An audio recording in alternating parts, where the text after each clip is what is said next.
প্রিয় দর্শক, এই যে দেখেন আমার এখানে যে মাদাগুলা করা হয়েছে, এগুলা আগে আগে কিন্তু আমি এখানে যে চারাগুলা লাগাইছি সেই চারাগুলা ছিল আপনার টপ লেডি, এখন লাগাইতেছি রেক লেডি। তবে আপনার পেঁপে গাছ লাগানোর আগে এইভাবে উঁচ করে মাদা করে নিতে হবে।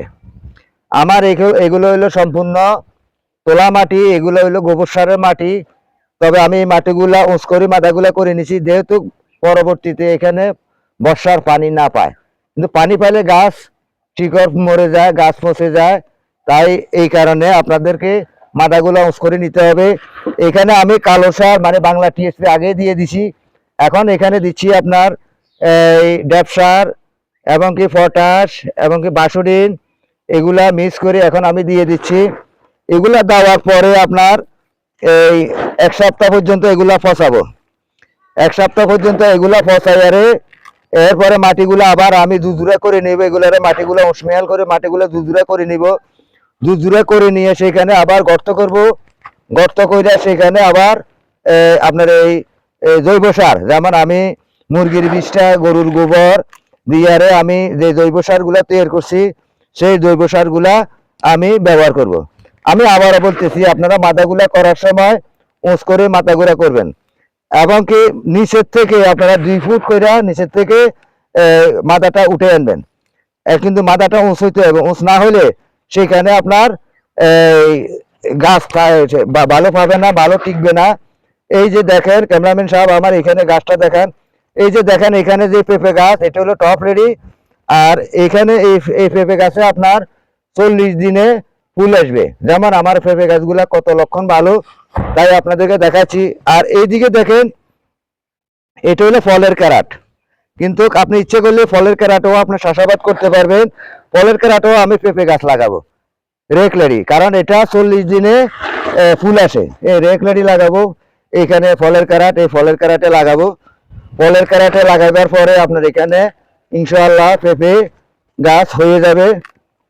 তাই প্রিয় দর্শক, আপনাদেরকে বলতেছি, আপনারা আবারও বলতেছি আপনাদেরকে, আমি আপনাদেরকে আবারও বলতেছি, আপনারা যখন পেঁপে গাছ লাগাবেন, পেঁপে গাছ লাগানোর আগে মাটিগুলা কিন্তু ফুরফুরা করে নিতে হবে। মাটিগুলা যদি আপনার ফুরফুরা হয় তাহলে সেখানে আপনার এই গাছটা ভালো হবে, গাছটা গ্রো পাবে। এই যে এখানে আমি সারগুলা দিয়ে দিচ্ছি, কারণ এখানে আপনার এই বাসডিনও আছে। এই বাসডিন দেওয়ার কারণ হলো এখানে পোকামাকড় আছে, পোকামাকড় গুলো যেন মরে যায়। তাই আপনারা এই হিসাবে সার পাট দিবেন, কিন্তু আমি এইভাবে দিচ্ছি যে তা নয়। এরপরে আমি আরো দিব, তাই আপনাদেরকে দেখাচ্ছি। ঠিক আপনারা 40 দিনের ভিতরে এই গাছে, আপনার পেঁপে গাছে ফুল ফল আসবে।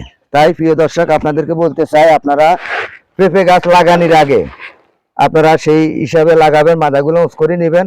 মাদাগুলা যখন উঁচ করে নেবেন, মাদাগুলা উঁচ করে নেওয়ার পরে প্রিয় দর্শক, মাদাগুলা উঁচ করে নেওয়ার পরে আপনারা এখানে মাটিগুলারে ভালোভাবে দোআঁশ মাটি করে নেবেন, এগুলা ফুরফুরা করে নেবেন।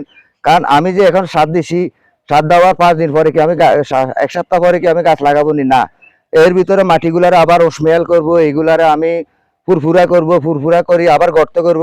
গর্ত করার পরে সেখানে জৈব সার দেওয়া হবে, জৈব সার দিয়ে এগুলো আবার একটু লাড়াচাড়া করিয়া তারপর যাইয়া আমি সেখানে পেঁপে চারাটা বসাবো।